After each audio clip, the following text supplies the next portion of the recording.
welcome back to my YouTube channel. So in this video we're going to learn about array circular queues. In other words, we're going to learn how to implement circular queues using arrays. First of all, before we move on to our main topic, which is array circular queues, I'll briefly explain to you about what a queue is.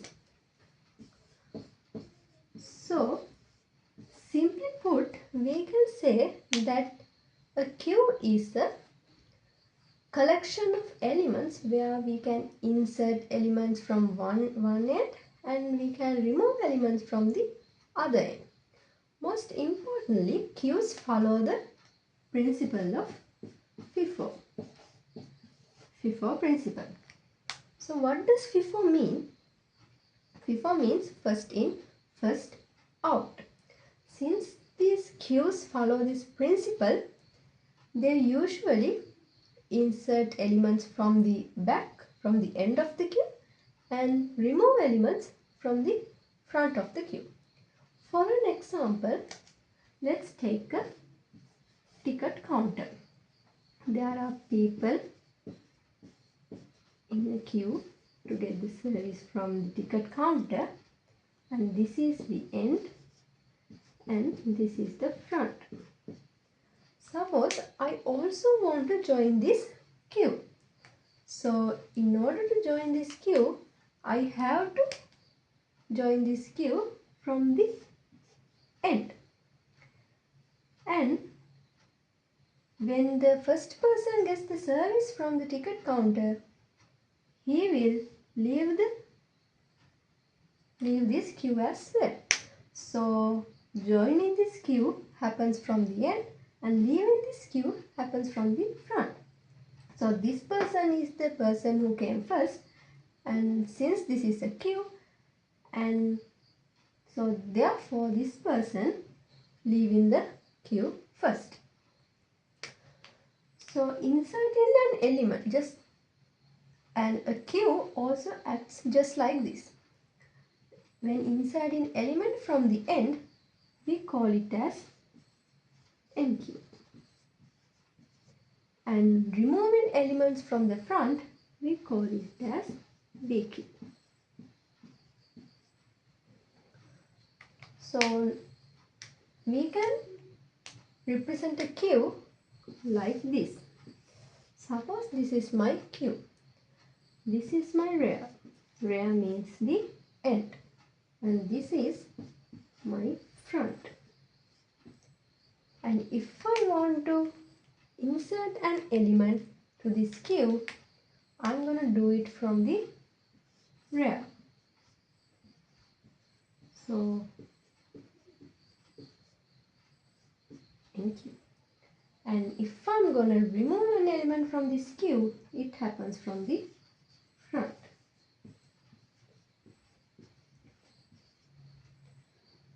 Suppose there are two elements in this queue right now. Right now the front is 0 and rear is 1. Right now the front is pointing to here and rear is pointing to here. So simply this is what a queue is. Okay, now let's learn about circular queues. First of all, why we need circular queues? Let me tell you. There is this major drawback in linear queues. So what is this drawback? Let me tell you. Suppose there is a queue of size 4. Size of this queue is 4 and I am taking this side as my rear and this side as my front. Now imagine I have enqueued 4 elements to this queue.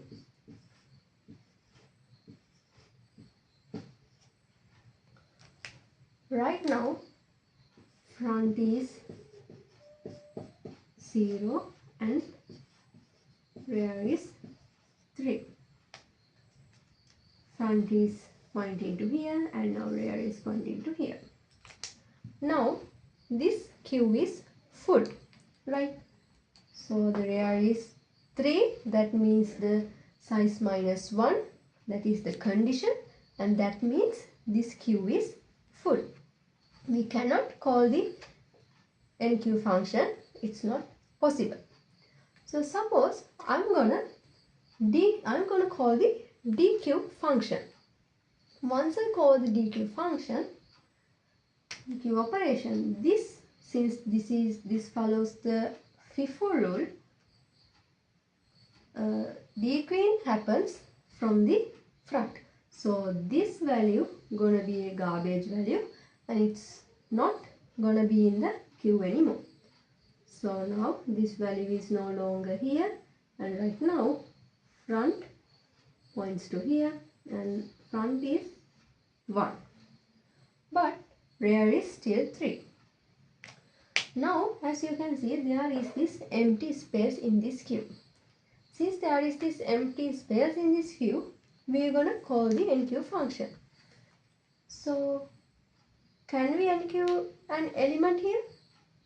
No, because still rear is 3, which is the size minus 1, and it satisfies the condition. So it means that this queue is still full even though there is this empty space. Suppose I'm gonna call the DQ operation again. Again, DQ happens from the front, and this value is gonna be garbage value. And now front is pointing to here. Now front is 2. Still our rear is 3. So even though there is this empty space, we cannot call the NQ function. We cannot insert any more elements into this queue. Why? Still rear is 3 and still this is taken as a full queue. This queue is full. So this is where our circular queues come into play. Now let's dig into our main topic, array circular queues. So as you already know now, circular queues can reuse the empty spaces left behind when elements are dequeued. So there's no waste of empty spaces in circular queues. So if I want to represent a circular queue, I can do it like this.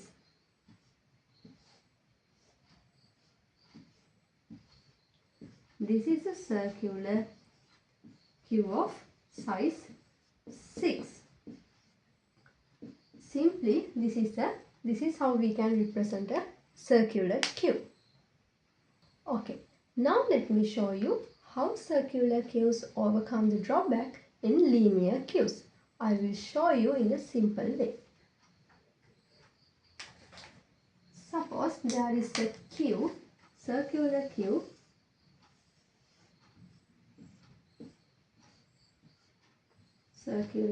of size 5. 1, 2, 3, 4. Now I want to NQ an element into this circular queue. So I'm going to call the NQ function. I'm going to insert 7 into this circular queue. Now my circular queue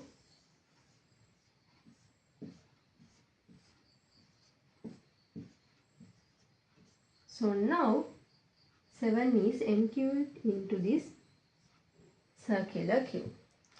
Right now both my front and rear is pointing to here. Front and rear. Both front and rear is 0 now. Suppose like that I'm gonna NQ 4 more elements into this queue. When I call the NQ function, the next element is going to be NQ'd here, because NQing happens from the rear. So I'm NQing 4 elements right now.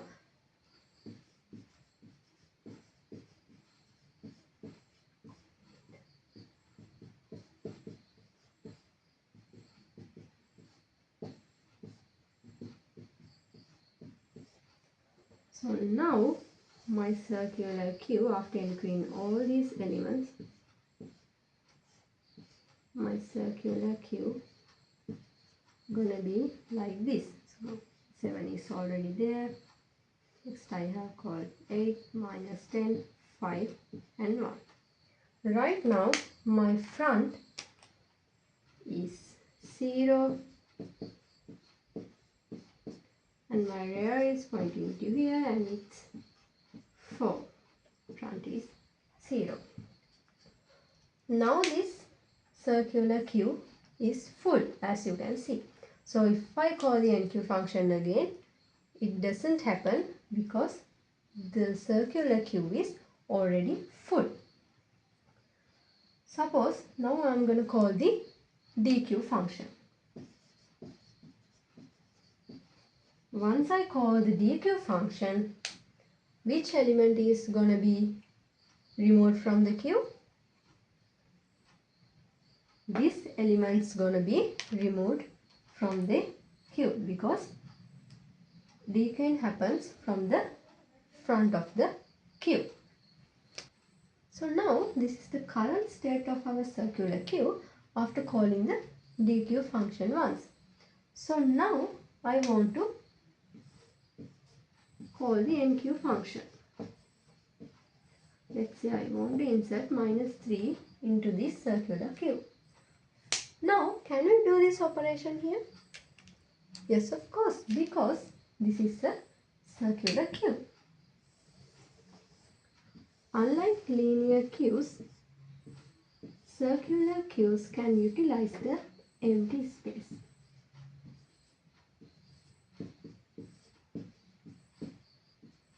Minus 3 is inserted here. Right now, my front is 1 and my rear has been changed and it's now pointing here. It's 0 now. So this is called wrapping around. It means when the rear of the queue reaches the end of the array, it wraps around. It goes back to the beginning. This is called wrapping around. Okay, now you guys know a lot about circular queues. Like what is a circular queue, why we use circular queues, like that. Now let's look at the operations of circular queues. So as we already know, there is an operation called NQ as well as DQ, and also there is an operation called display, is full and is empty. So now let's look at the code implementation of these operations. Okay, now let's move on to the coding part. So I am doing all these code implementations using Java language today. So first of all, let us define a class. So I am defining a public class called circular queue here.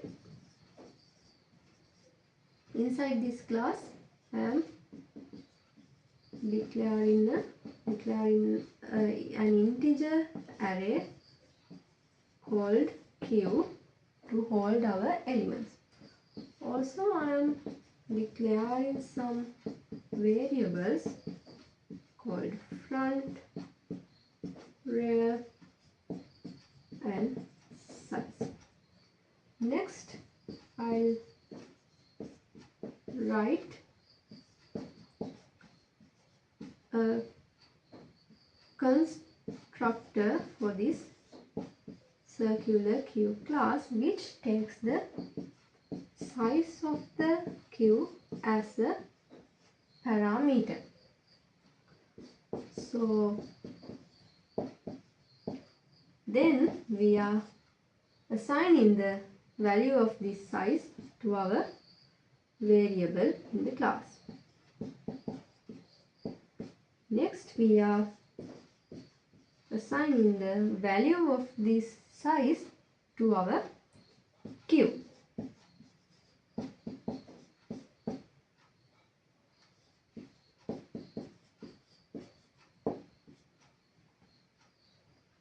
Then I am setting the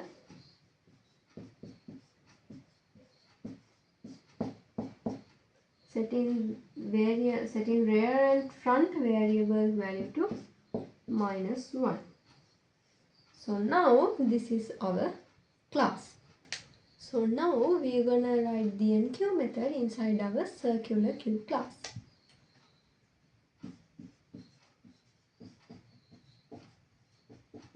My method name is enqueue and I am taking one integer parameter called element. First of all, before inserting an element, we have to check whether our queue is full or not, because obviously if the queue is full, we cannot insert an element. So to check that, we will write if condition if rear plus 1 mod size equal to front, that means our queue is full. So what is this condition?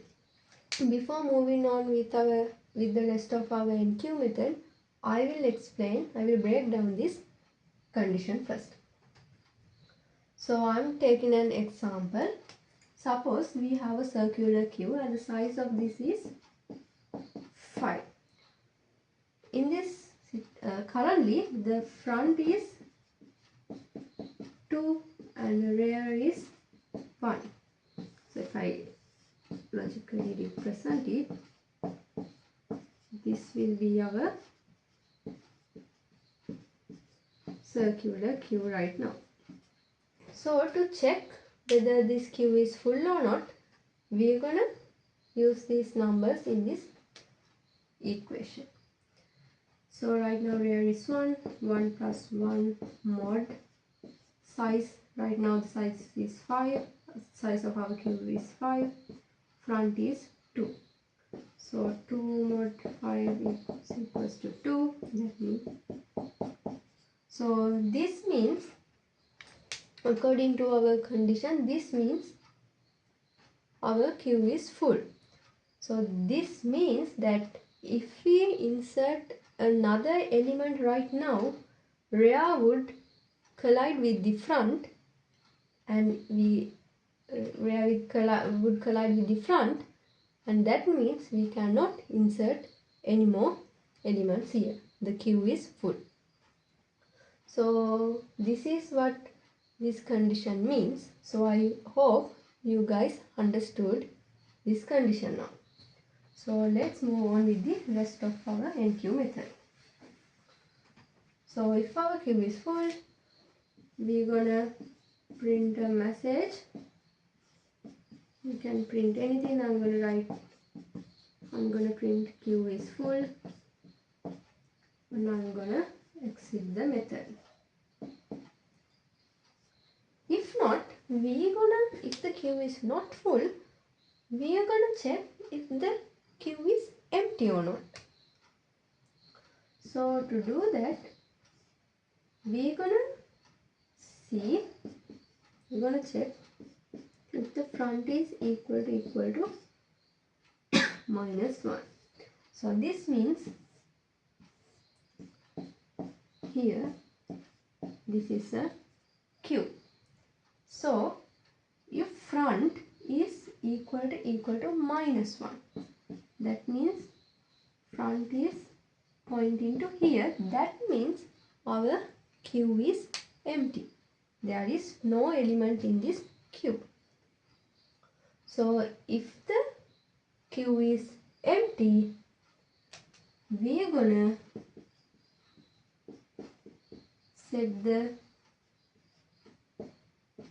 point both front and rear to 1. That means if the rear is currently pointing to -1, then that means the queue is right now empty. So we're gonna point both front and rear to 0.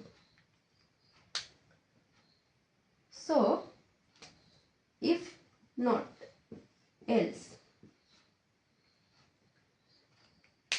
that means the queue is not empty. There are some elements in the queue.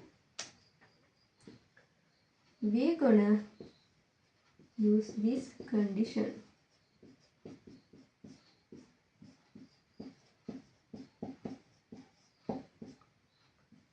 So what is this condition?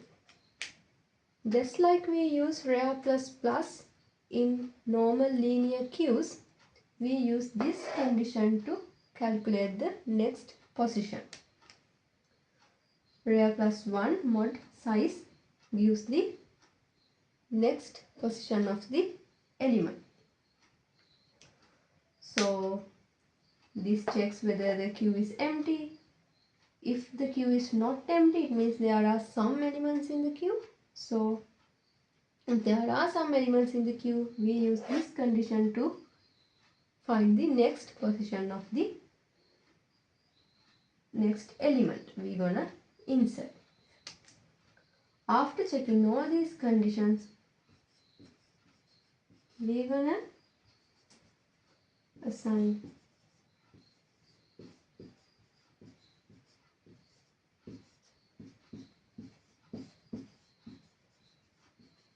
we're gonna insert the element to the queue from the back of our queue, because since this is a queue, we use the rear of the queue to insert elements.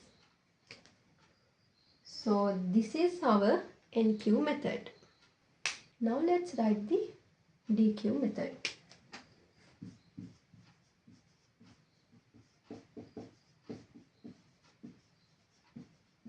My method name is dequeue.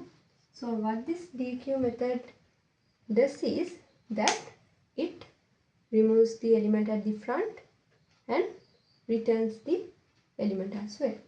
First of all, we have to check whether our queue is empty or not, because if our queue is empty, we cannot perform this dequeue method. To check that, we can use front equals minus 1. It means that our queue is empty. So we can print some message indicating that our queue is empty and exit our method. Or else, if our queue is not empty, we're gonna store the element at the front in a variable, because we're gonna later return that element at the end of our method.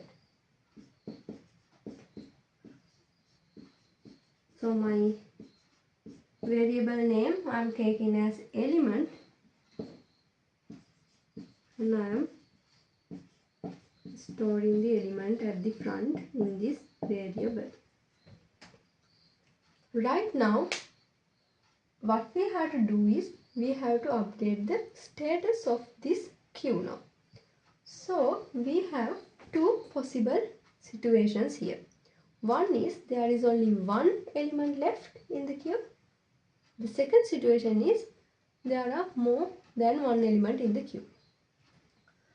First, let's write the code block for only one element left in the queue.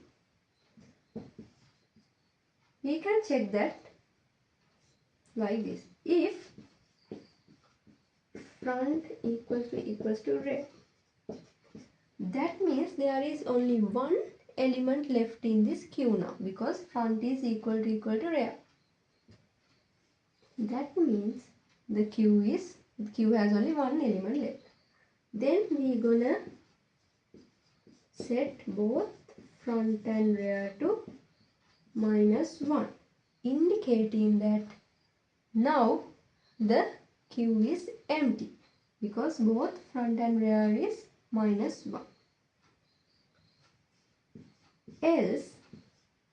Else means there are more than one elements left in the queue. we are going to use this line, front plus 1 mod size. What this line does is that it moves the front forward to the next element, because there are more elements in the queue, so it moves forward to the, it points the front to the next element. Then we are going to return our dequeued element at the end of our method. So this is our dequeue method. Okay, now let's write the code for the display method.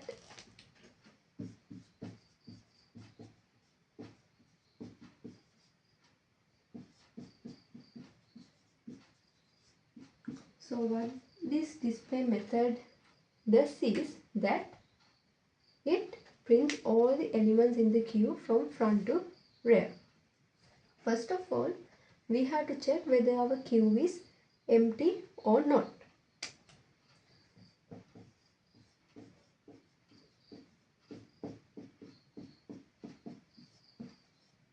If front is equal to -1, that means our queue is empty.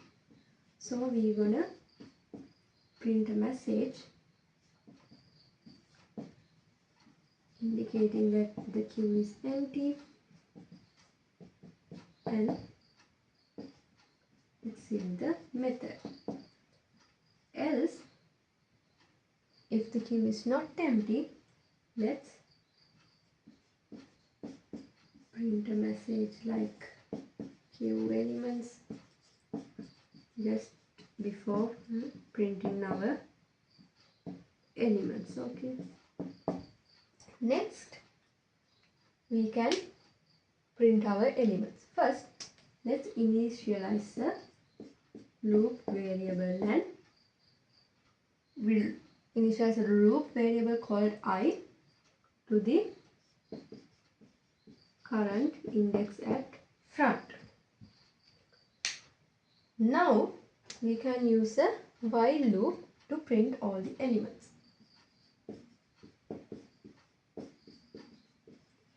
While true, we can print